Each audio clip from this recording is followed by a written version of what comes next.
الحمد لله نحمده ونستعينه ونستغفره ونؤمن به ونتوكل عليه ونعوذ بالله من شرور أنفسنا ومن سيئات أعمالنا من يهده الله فلا مضل له ومن يضلله فلا هادي له ونشهد أن سيدنا وسندنا وحبيبنا وحبيب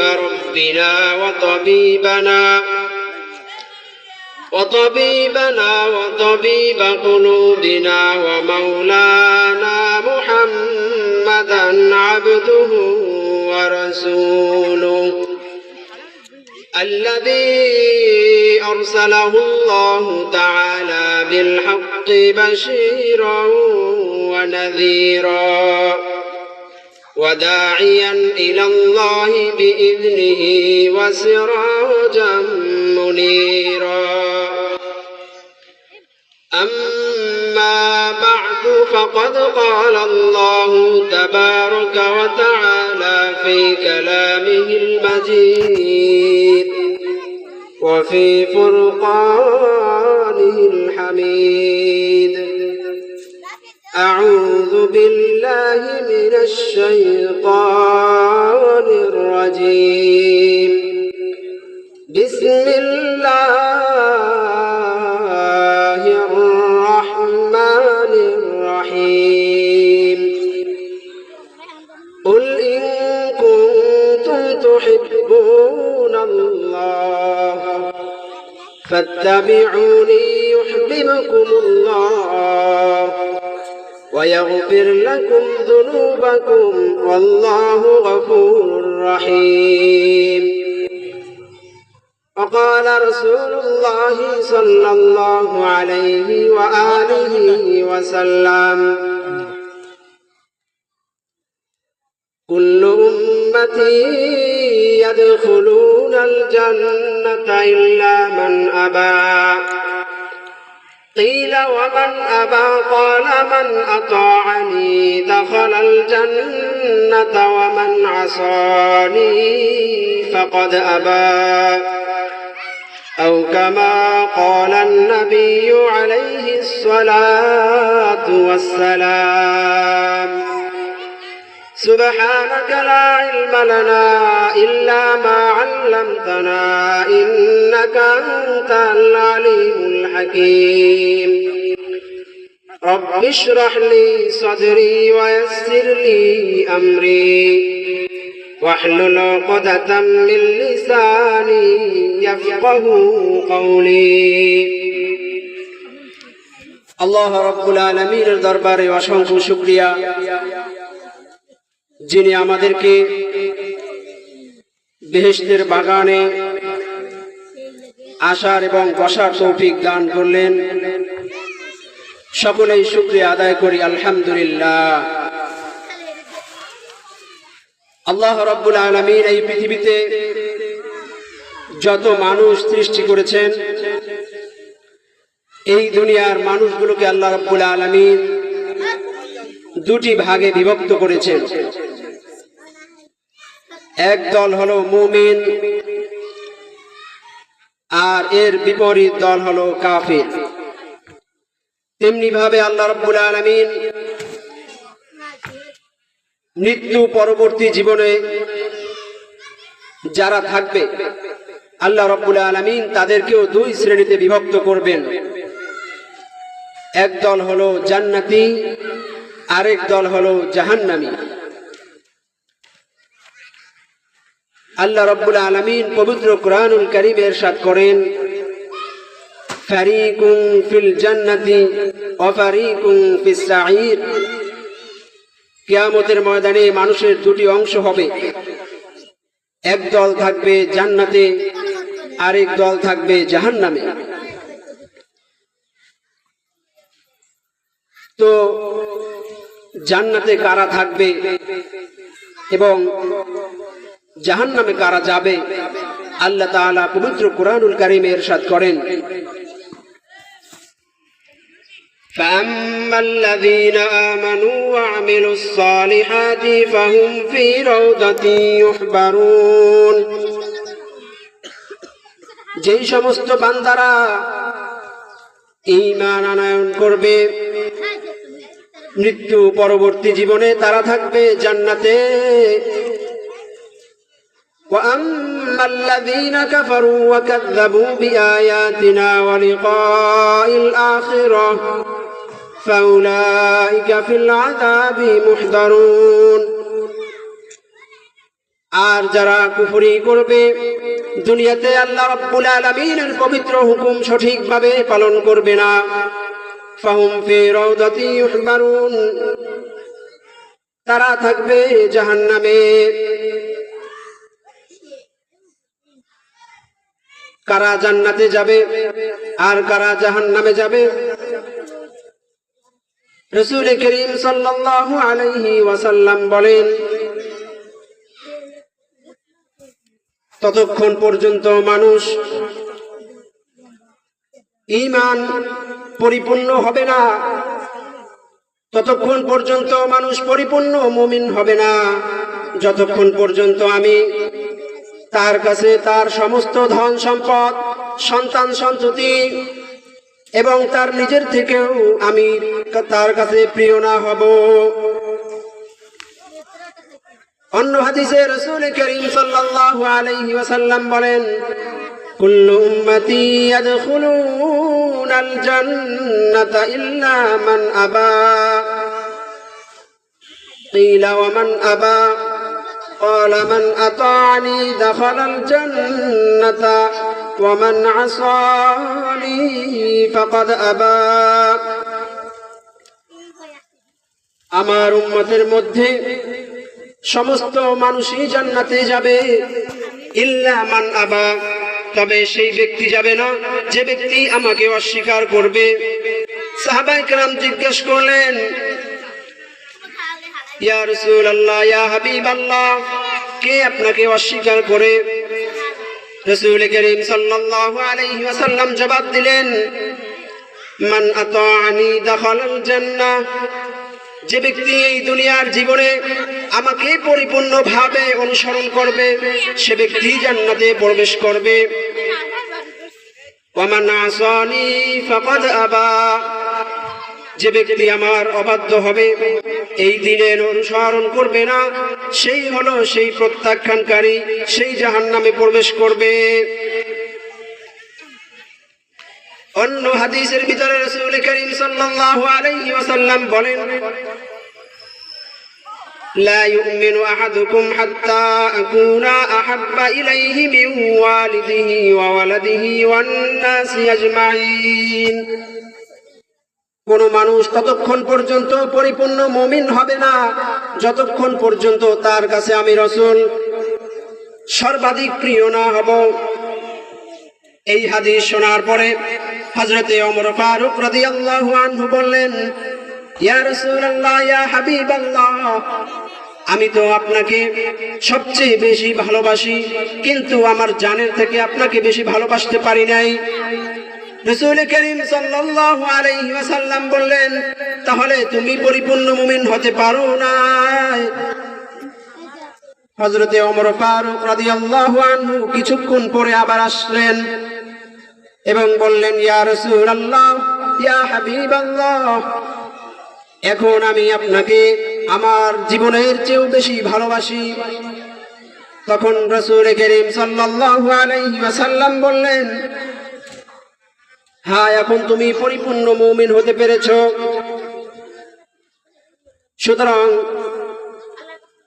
কোরআন ও হাদিসের বিভিন্ন আয়াতের মাধ্যমে আমরা বুঝতে পারলাম যদি পরিপূর্ণ মুমিন হতে হয় যদি পরিপূর্ণ ঈমানদার আমি হতে চাই তাহলে আমার কাছে রাসূলের ভালোবাসা আল্লাহর ভালোবাসা সর্বাধিক প্রাধান্য থাকতে হবে রাসূল করিম সাল্লাল্লাহু আলাইহি ওয়াসাল্লামের ভালোবাসা কেমন হবে আমরা সাহাবায়ে কেরামের দিকে লক্ষ্য করলে দেখতে পাই কিভাবে তারা জীবনের চেয়ে রাসূলকে বেশি ভালোবেসেছেন হযরতে আবু বকর সিদ্দিক রাদিয়াল্লাহু আনহু যখন তাবুক যুদ্ধের জন্য সমস্ত সাহাবায়ে কিরামকে রাসূল করিম সাল্লাল্লাহু আলাইহি ওয়াসাল্লাম ডাকলেন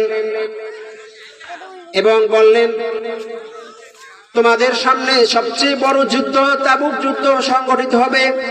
সেখানে আমাদের অনেক জনবল দরকার, অনেক টাকা পয়সা, অনেক ধন সম্পদের দরকার।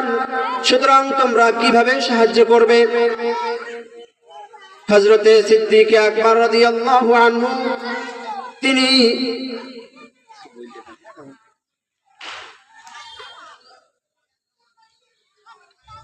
হযরতে সিদ্দিক আকবর রাদিয়াল্লাহু আনহু তিনি তার বাড়িতে যা কিছু ছিল সব কিছু নিয়ে রাসূল করিমের সামনে হাজির হয়েছেন। রাসূল বললেন, হে আবু বকর, তুমি তোমার বাসার জন্য কি রেখে এসেছো? তিনি বললেন, আমি আমার বাড়ির জন্য আল্লাহ এবং তার রাসূলকে রেখে এসেছি, কারণ আমি বিশ্বাস করি যতদিন আমি যুদ্ধে থাকব আমার বাড়িঘর, আমার স্ত্রী, পুত্র সন্তান সবকিছুই আল্লাহ তাআলার জিম্মায় থাকবে। এ হলো সাহাবায়ে কিরামের ভালোবাসা। কিন্তু হায় আফসোস, আমরা কি রাসূলকে সেভাবে ভালোবাসতে পেরেছি? রাসূল করিম সাল্লাল্লাহু আলাইহি ওয়াসাল্লামের নামে বিভিন্ন জায়গায় নাস্তিক মুরতাদরা কটূক্তি করে, রাসূলদের স্ত্রীদেরকে নিয়ে বিভিন্ন গালিগালাজ করে। কিন্তু হায় আফসোস, আমাদের ঈমানের এই কেমন অবনতি! তাদের প্রতিবাদে আমার মুখ থেকে একটি শব্দ উচ্চারিত হয় না। এর কারণ হলো আমাদের ঈমান এমন ভাবে দুর্বল করে দিয়েছে, আমাদের ঈমানি শক্তিগুলোকে এমন ভাবে তারা নষ্ট করে দিয়েছে, আমরা এখন শুধুমাত্র তাদের গোলামি করে যাই। তারা যদি কোনো অন্যায় কাজ করে তার প্রতিবাদ আমরা করতে পারি না। কিন্তু সাহাবায়ে কিরাম কি এমন ছিলেন? আল্লাহ রাব্বুল আলামিন বলেন, ওয়াইদা কিলা লাহুম আমিনু কামা আমানান নাস, তোমরা ঈমান আনয়ন করো যেমনি ভাবে সাহাবায়ে কিরাম ঈমান এনেছেন। তাদের ঈমান কেমন ছিল? উহুদের যুদ্ধে যখন চতুর্দিকে এই সংবাদ ছড়িয়ে পড়ল মুহাম্মদুর রাসূলুল্লাহ সাল্লাল্লাহু আলাইহি ওয়াসাল্লাম এই দুনিয়াতে আর নেই, উহুদের ময়দানে তিনি শহীদ হয়ে গেছেন, সঙ্গে সঙ্গে মদিনার অলি গলিতে সাহাবায়ে কিরামের মাঝে বিভিন্ন ধরনের দুর্বলতা দেখা গেল। সমস্ত মানুষগুলো পেরেশান। হায় আফসোস, কি হলো? উহুদের যুদ্ধে আমার রাসূল নাকি শহীদ হয়েছেন। সমস্ত মদিনার অলিগলিতে সমস্ত মানুষগুলো ছটফট করতে লাগলো। মদিনার ভেতর থেকে জনৈকা সাহাবী, মহিলা সাহাবী সেই রাস্তায় বের হয়ে বিভিন্ন ধরনের মানুষের কাছে জিজ্ঞাসা করতে লাগলেন, হে সাহাবী, তুমি আমাকে বলে যাও আমার রাসূলের কি খবর? প্রত্যেকেই এই বলে চলে যায়, অমুক সাহাবী শহীদ হয়েছে, অমুক সাহাবী শহীদ হয়েছে। কিন্তু কেউ এই সংবাদ বলে না যে মুহাম্মদুর রাসূলুল্লাহ সাল্লাল্লাহু আলাইহি ওয়াসাল্লাম শহীদ হয়েছেন। এভাবে জিজ্ঞেস করতে করতে তিনি এক পর্যায়ে উহুদের প্রান্তরে চলে আসলেন। এসে দেখেন রাসূল করিম সাল্লাল্লাহু আলাইহি ওয়াসাল্লাম জীবিত আছেন, কিন্তু তিনি আহত হয়ে এক পাহাড়ের পাদদেশে তিনি পড়ে আছেন। সঙ্গে সঙ্গে ওই মহিলা দেখে তার অন্তরগুলো প্রশান্ত হয়ে গেল। সে বলে উঠল, আমি আমার এই দু চোখ দিয়ে স্বয়ং রাসূলকে জীবিত দেখেছি, এর চেয়ে দুনিয়ায় আমার আর পাওনা আর কিছুই হতে পারে না। এই যুদ্ধে যদি আমার মাও মারা যায়, আমার বাবা মারা যায়, আমার ভাই মারা যায়, আমার স্বামী মারা যায়, আমার কোনো কিছু যায় আসে না, কারণ রাসূল করিম সাল্লাল্লাহু আলাইহি ওয়াসাল্লাম তিনি জীবিত আছেন, এটাই আমার জন্য সবচেয়ে বড় পাওনা। তাদের ভিতরে আমার রাসূলের ভালোবাসা কেমন ছিল, আর আমাদের ভিতরে রাসূলের মহব্বত ভালোবাসা কেমন। এজন্যই তারা হলেন সাহাবী, যাদের উপরে স্বয়ং আল্লাহ রাব্বুল আলামিন সন্তুষ্ট। রাদিয়াল্লাহু আনহুম ওয়া রাদু আন। রাসূলের প্রতি তাদের ভালোবাসা, তাদের মহব্বত এত বেশি ছিল, যেই কারণে স্বয়ং আল্লাহ রাব্বুল আলামিন তাদেরকে লকব দিয়ে দিয়েছেন রাদিয়াল্লাহু আনহুম ওয়া রাদু আন। তারা আল্লাহ তাআলার প্রতি সন্তুষ্ট, আর স্বয়ং আল্লাহ সাহাবায়ে কেরামের প্রতি সন্তুষ্ট। তাদের ভিতরে রাসূলের সুন্নাতের পাবন্দী কেমন ছিল। হযরতে হুযায়ফা ইবনে ইয়ামান রাদিয়াল্লাহু আনহু যখন তিনি পারস্যে চলে গেলেন, সেখানে রাজ দরবারে তাকে আমন্ত্রণ জানানো হলো, তার জন্য খাবারের ব্যবস্থা হলে তিনি বললেন। যখন তিনি খাবার দাবার শুরু করলেন, তখন তার হাত থেকে এক লোকমা খাবার পড়ে গেল। সঙ্গে সঙ্গে তিনি রাসূলের সুন্নাতের অনুসরণ করার জন্য ওই খাবারের লোকমাটা তিনি হাতে নিলেন খাওয়ার জন্য। তার পাশে বসে থাকা সাহাবায়ে কেরাম বললেন, এটা পারস্যের রাজ দরবার, এখানে আপনি অন্তত এই সুন্নাতটা ছেড়ে দিন, নয়তোবা তারা আমাদেরকে বিভিন্ন ধরনের গালিগালাজ করবে। হযরতে হুযায়ফা ইবনে ইয়ামান রাদিয়াল্লাহু আনহু রাসূলের সুন্নাতের এতটা পাবন্দী করতেন, তার মুখ থেকে এমন একটি বাক্য উচ্চারিত হলো, যেই বাক্যটি ইতিহাসের পাতায় স্বর্ণাক্ষরে লিপিবদ্ধ হয়ে আছে। তিনি বললেন, আতরুকু সুন্নাতা হাবিবি লিহাউলাইল হুমাকা। আমি কি এই নির্বোধের জন্য রাসূলের সুন্নাতকে ছেড়ে দিব? কখনোই হতে পারে না। কিন্তু আফসোস আর পরিতাপের বিষয় হলো আমাদের এই সমাজের বর্তমান অবস্থা। আমরা শুধুমাত্র রাসূলের সুন্নাতকে ছেড়ে দেই, মানুষ কি বলবে।